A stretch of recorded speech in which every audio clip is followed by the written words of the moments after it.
Dans l'Antiquité, lors de la construction du temple, Dieu révélait aux personnes concernées quel genre de personnes il devait utiliser. Lors de la construction du tabernacle, le tabernacle avait 3 couches de tissu. La première couche s'appelait le voile, la deuxième couche, c'était des peaux de blier, et la troisième des peaux de dauphin. Rien que le tabernacle avait 3 couches. Il y avait aussi l'arche de l'alliance, l'autel d'or, l'autel des holocaustes, la table d'or, et beaucoup d'autres ustensiles divers.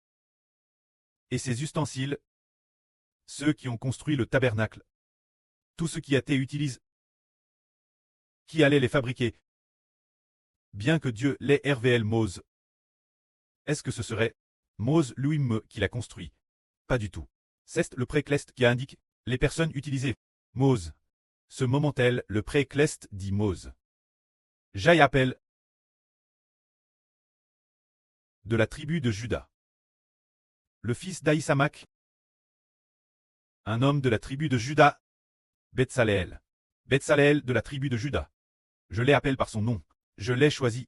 J'y aussi appelle Oholiab de la tribu de Dan. Pour faire de ces 2 hommes les artisans du tabernacle, les maîtres artisans. J'ai aussi mis mon esprit de sagesse et d'intelligence dans ces 2 hommes. Et j'ai aussi mis la sagesse et l'intelligence dans le cœur de tous ceux qui travaillent avec eux, les autres artisans. Ainsi le précleste appelle nommant Betsaleel et Oholiab. C'est ainsi qu'au tout début de la construction du temple, Dieu a ainsi appelé par leur nom, et l'a dit Mose. Alors Mose, selon la volonté de Dieu, est allé construire le tabernacle du temple. Le tabernacle fut rapidement achevé. Et quand Mose a examiné l'ouvrage, il était entièrement conforme à la volonté de Dieu. C'est parce que le précleste a donné l'esprit de sagesse et d'intelligence à Betsaleel et Oholiab, pour qu'ils sachent comment fabriquer le temple et le tabernacle, et qu'ils sachent comment construire l'arche du tabernacle, les crubins, comment broder les crubins sur le voile. Pour tout cela, le précleste leur a donné la sagesse, de sorte qu'ils ont pu achever les travaux avec succès. Puis vint le temps où Salomon bâtit le temple. Ce grand temple, Salomon a mis 7 ans et demi pour l'achever. Ce moment-là, le précleste dit Salomon. Jéhovah Dieu a appelé un homme de Tyr. Cet homme s'appelait Hiram. Un homme nomme Hiram. Il a appelé Hiram, remplissant Hiram de sagesse et d'intelligence. On l'appelait alors maître Hiram. Lors de la construction du temple de Salomon, il y avait cet homme nommé Hiram, qui était appelé, y par les gens de l'époque maître Hiram. C'est peut-être comme aujourd'hui, l'artisan Hiram. Peut-être un grand artisan, quelque chose comme A. Ainsi Hiram selon les directives de Salomon a dirigé les bâtisseurs et a finalement achevé le temple de Salomon. Aujourd'hui, alors que nous construisons le temple, le précleste a-t-il l'avance, dit au frère Ashbert. Quelle personne utilisée au tout début de 2024? Un jour, le frère Ashbert, le Saint-Esprit a dit au frère Hébert, sur Zaouan, bêtite avec le frère Ashbert, le temple de Dieu. Il a juste dit cette phrase. Ce moment-là, les frères et sœurs avaient peut-être aussi entendu le frère Ashbert le dire. Quand cela a commencé, le frère Ashbert et la sœur Shunlan bêtissaient la bouche du Seigneur Christ. C'est dire bâtir la louange. Peu de temps après, il a te dit nouveau de bâtir le temple avec la sœur Zaouan. Ensuite, le pré a progressivement appelé d'autres frères et sœurs venir bâtir ensemble. Puis, plus tard est venue cette deuxième phase des travaux. En effet, la deuxième fois qu'ils ont bâti le temple, le pré a progressivement fait comprendre aux frères Ashbert qu'en Ralit bâtir le temple se fait selon les personnes appelées par Dieu, qui reçoivent la présence du Saint-Esprit de Dieu. De plus, le prélès a mis part comme saint, dès qu'ils bâtissent. Cela plaît Dieu. C'est ce qui nous fait comprendre les personnes agréables au précleste, que nous utilisons grandement. Prenons un exemple. Par exemple, un frère est agréable au précleste.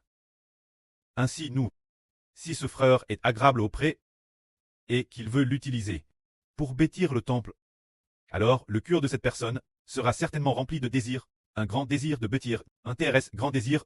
Si nos autres frères obtiennent 20 trompettes pour bâtir, alors ce frère souhaiterait vivement obtenir 200 trompettes pour bâtir. C'est-à-dire que le précleste mettra une sorte de personnes que le pré trouve belles. Le pré mettra un esprit de grand désir en lui. Mais si le précleste estime que pour ce ministre de construction du temple, ce frère n'est peut-être pas Thérèse approprié, alors il se peut qu'il d'est bêtir, ou bien il ne veuille pas bêtir. C'est dire que le pré mettra un esprit en nous pour nous pousser travailler. C'est ce que le pré a fait comprendre au frère Ashbert. Ainsi, au tout début, quand nous parlions de l'évangile, ce moment-là, on venait d'entendre que l'esprit du pré disait Ashbert, le frère Ashbert et le Seigneur sont l'évangile. Alors ce moment-là, là sur Bila, est dans le Saint-Esprit, et a fait voir au frère Ashbert. Là sur Bila a dit, le frère Ashbert et le Seigneur Jésus sont l'évangile. Il a donc te dit plusieurs reprises que l'épouse spirituelle du frère Ashbert allait lui enfanter de TRS nombreux enfants. Alors la sœur Zaoruan a dit, oui, tous ceux de l'humanité qui obtiennent la vie éternelle sont les fils et les filles du frère Ashbert. C'est ainsi que le pré a pour les choses. Et immédiatement après, il a encore dit, là sur Indian Manman, de se préparer pour le ministre de l'évangile. Tout de suite après, le pré a l'une après l'autre, à RVL, certaines choses sur certains frères et sur, sans qu'on s'en rende compte ces choses, sont devenues une dépendance l'Esprit Saint. Le pré appelle cette personne, alors le pré appelle ce frère-ci, appelle cette sur le, et appelle encore ce frère-ci, et appelle encore cette sur le pré a DJ mis cette sagesse dans le frère Ashbert, sachant que ses frères et sœurs sont appelés par le pré Cleste pour bâtir la maison d'Israël. Ainsi s'accomplit ce que dit l'Écriture. Ni par la puissance, ni par la force, mais par mon esprit. Quand cette dépendance l'esprit, auparavant le frère Ashbert disait, oh, l'esprit du précleste est en moi. Je peux traduire la Bible et achever le travail. Ce moment-là, l'esprit du prêtre est avec le frère Ashbert seul. Maintenant c'est différent. Après le baptême, l'esprit du prêtre est dans le frère Ashbert, et en Madame Temps dans un groupe de deux frères et sœurs collaborant ensemble. Cela a fait comprendre au frère Ashbert que ces paroles s'adressaient lui. Ni par la force, ni par la puissance, mais par l'Esprit de Dieu. L'Esprit du précleste. Sur qui est-il? Celui sera utilisé par Dieu. Ainsi nous comprenons que seule la personne que Dieu utilise peut réussir ce que Jéhovah le précleste utilise. Nous leur confions une telle mission. Et en tant que roi et souverain sacrificateur, le frère Ashbert comprend cette sagesse, connaît la volonté de Dieu, et bêtit selon les personnes que Dieu utilise. Alors l'œuvre ainsi bêtier est agréable Dieu, et une fois commence, elle sera certainement achève. Prenons un exemple. Dans l'Antiquité, le précleste a appelé Aaron souverain sacrificateur. Mais les Lévites de l'époque ne l'ont pas accepté. Ils ont dit, Aaron est souverain sacrificateur. Mais nous, ses frères, sommes aussi capables. Pourquoi laisser Aaron slaver au-dessus de nous et nous dominer? Parmi eux, Cor avait cette pensée de se rebeller. Ce moment-là, il manquait de sagesse. En réalité qu'Aaron soit souverain sacrificateur, telle la volonté de Dieu. Alors, ce moment-là, après la rébellion de Cor, il fut exclu par Dieu. Ensuite, Dieu a fait faire une chose Mose pour faire savoir aux Israélites que c'est Dieu qui a choisi Aaron comme souverain sacrificateur, et non par sa propre initiative. Le précleste a alors ordonné Mose à porte d'Israël. Les chefs des 12 tribus, chaque chef doit apporter son béton, et sur le béton sera écrit le nom de sa tribu. Ainsi, un par un, les chefs des 12 tribus étaient présents. Aaron tête, le chef de la tribu de Lévi. Ainsi, les 12 chefs écrivent tous leurs noms sur leur béton, les apportent et les déposent devant le témoignage. Mose les déposa devant le témoignage. Le lendemain, Mose vint voir les 12 bétons. Et seul celui d'Aaron avait bourgeonne, fleuri, et produit des amandes aimerées. Alors Mose prit les 12 bétons pour les montrer aux 12 chefs, se dire le grand prêtre de la tribu de Lévi. Le béton d'Aaron avait bourgeonne, fleuri, et produit des amandes aimerées. Alors le peuple sut que si Aaron était devenu grand prêtre, c'était parce que Dieu l'avait choisi. Dieu voulait qu'Aaron paisse le peuple de Dieu. Alors, aujourd'hui, c'est la même chose pour nous. Comme il est dit dans le livre de Zacharie, il y a une pierre appelle la pierre aux 7 yeux. Le précleste dit, je graverai moi-même cette pierre. Cette pierre fait et référence une personne.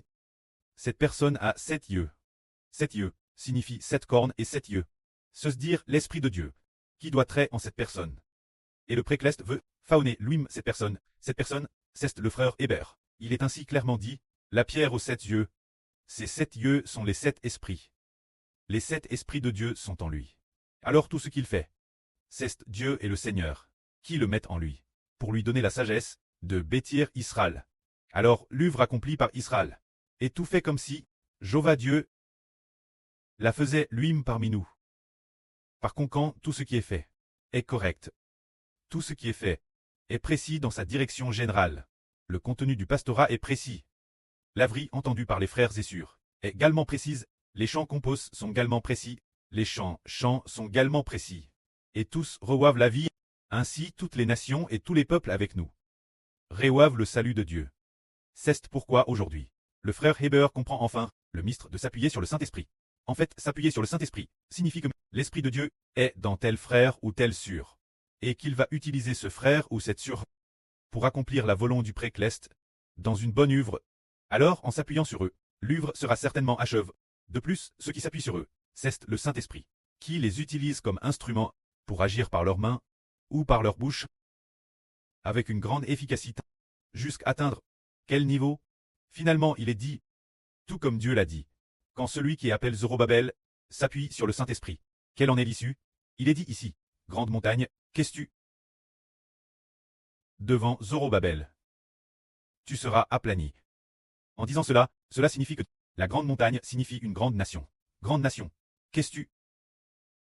Amérique, que votes-tu? Russie, que votes-tu? Chine, que votes-tu? Devant Ashber, le Zorobabel de la Nouvelle Alliance. Tu seras aplani. Cela atteindra ce point. Les frères et sœurs disent, comment est-il possible que le frère Ashber aplanisse toutes les nations? Le moment venu, nous comprendrons. Alors l'esprit du précleste est en frère Ashber.